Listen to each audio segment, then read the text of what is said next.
Hey everyone, it is Abigail of the Black Book Space. Today I'm going to talk to you about 3 books that every Black woman should read.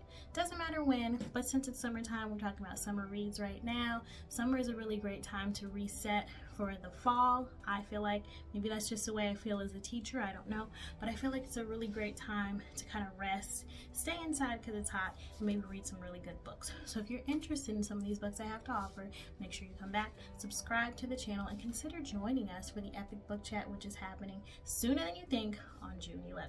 Come back in a moment.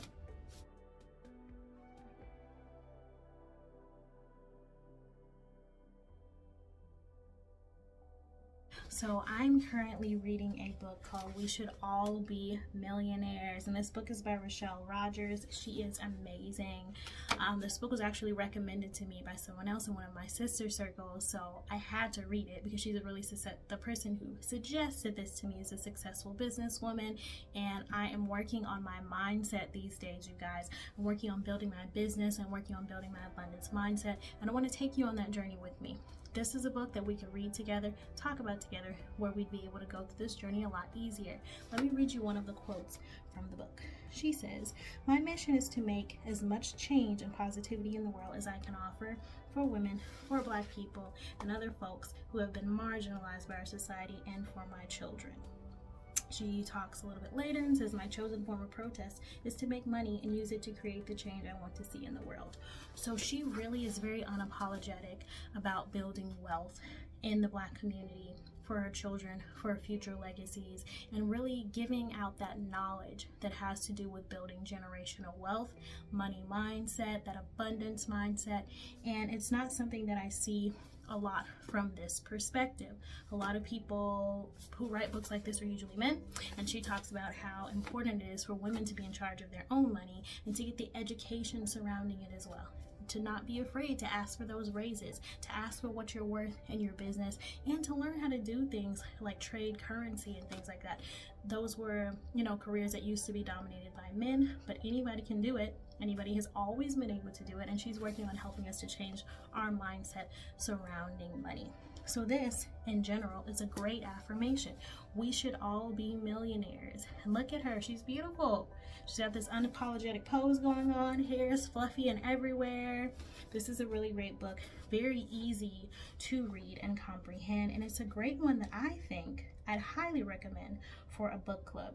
So it isn't necessarily a book that we're reading for the Epic Book Chat next month in June. Of course, we'll be talking about The Other Black Girl, but this is a book I'd highly recommend for a book chat, just a casual setting where you get together and probably go over each chapter one at a time, because everything in here is really important, and it's great to get other people's perspectives on these things as well. So I really like this book. I'm looking forward to finishing it so that I can tell you my complete, feelings about the book. But so far it's inspiring me a lot, and I really admire Rochelle Rogers for writing this book. Next book, so it's about to get a little steamy because you guys know I love my romance novels by Black authors. So I went to the bookstore one day and I just saw this huge section. All of these books were written by a woman named Cynthia Williams, and they all had covers like this, okay? So I had to read it. This one's called Careless Whispers. So I'm gonna be honest, it took me a while to read this book simply because I was reading a bunch of other books at the same time. That's how I end up reading so many books in a year as well. I kind of stop and start books. When I have a little bit left, I'm like, oh, I should finish this book because I'm behind in my book goal. So that's what ended up happening. I actually finished it yesterday, and I started it sometime last year.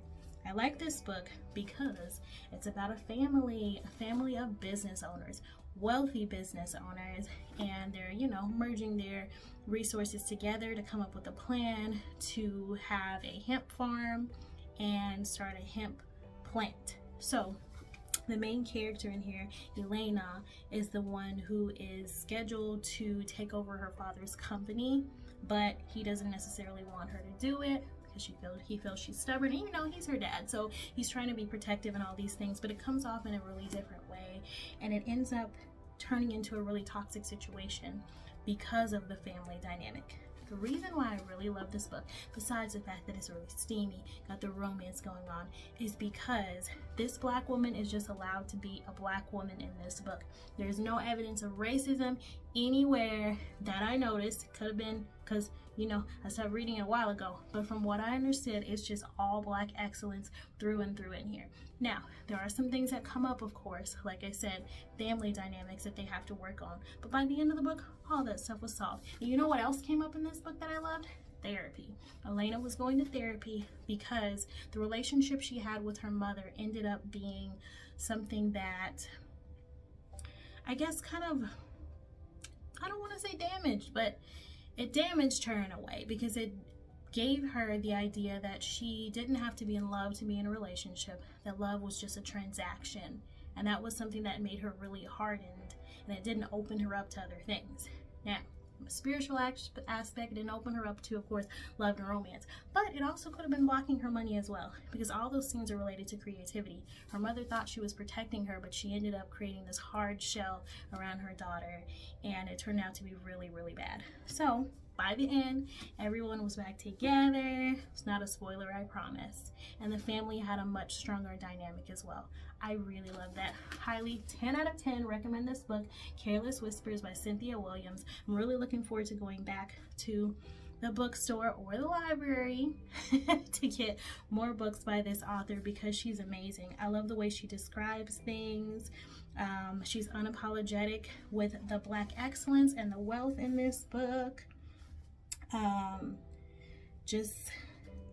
love it. It's just a really, really great book, and it's been a while since I've read, I guess, a more up-to-date romance novel. Some of the romance novels I read are ones that I've had for many years, and I reread those, and they were written quite a bit of time ago. This one is a lot more modern, and I love the business aspect of it. It really made me happy to see that these two were going into business together, and they were just doing like luxurious things, and that just makes me really happy. Next book, so I've been talking about this one a lot. This is one that I wake up in the morning and I read, along with, of course, We Should All Be Millionaires, because I want to wake up in the morning with that abundance mindset going on. So this book is written by Emma Mumford, and I got this online because, you know, I'll be doing my online shopping. It's called Positively Wealthy, a 33-day guide to manifesting sustainable wealth and abundance in all areas of your life.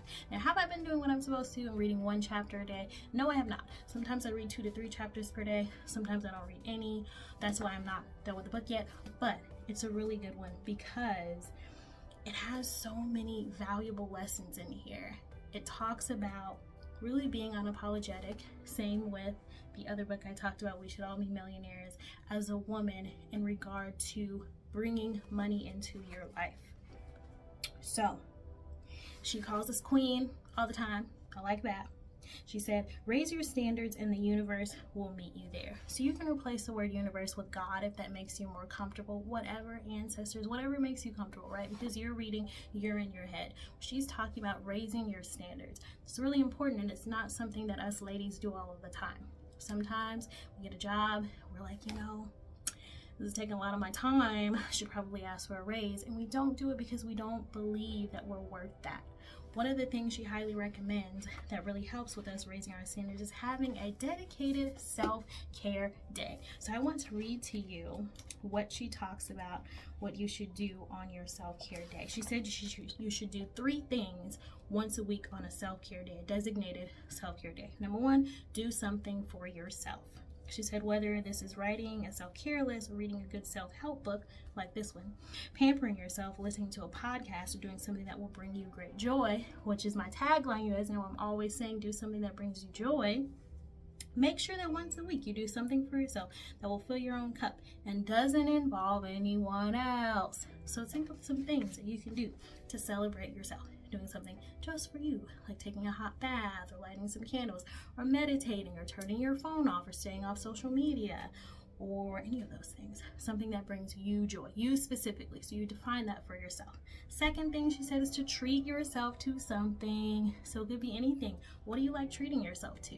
Want to buy yourself a pair of shoes? Want to go online shopping? Want to add some things to your wish list on Amazon? What do you want to do? And the last one, do something socially to bring you joy. So if you're a person that gets energy from being around other people. She highly recommends that you get around them to do something that brings you some joy. So we just talked about 2 self-help books and a romance novel that I highly recommend every Black woman to read. This book, The Other Black Girl, I highly recommend that one too. So we are going to be celebrating this book on June 11th here in Phoenix, Arizona at the Epic Book Chat Volume 2. You should come online, in person. The details are in the description box. I'd love to see you there. You still have plenty of time to read the book. I adored this book. This is my 3rd time reading it. Scared the H out of me. I love a book that kind of scares me a little sometimes. You know, I'm a wimp. I don't be reading horror novels or anything like that, but I do like thrillers, and I feel like this is kind of a thriller. Highly recommended. So whatever you do today, even if you don't pick up any of these books, although I highly suggest you do, let me know what you are reading instead and do something that brings you joy today. Bye. See you at the Epic Book Chat on June 11th.